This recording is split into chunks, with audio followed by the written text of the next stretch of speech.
দেখো বাটারফ্লাই বানাচ্ছি। তো তার জন্য দেখো লিলি গাছের পাতা নিয়েছি সুর বানাবো বলে বাটারফ্লাইয়ের। তখন দেখো এটাকেই দুটো কাটবো।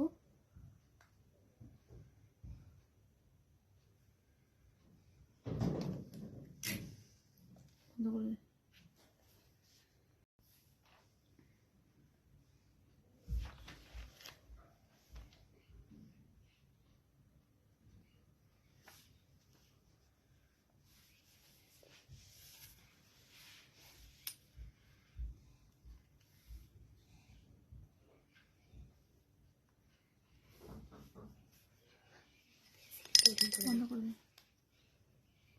দেখো এখন কালার দিয়ে একটুখানি করবো, তাই জন্য কালার নিয়ে নিয়েছি। তো দেখো এখন ব্ল্যাক কালার নিয়েছি।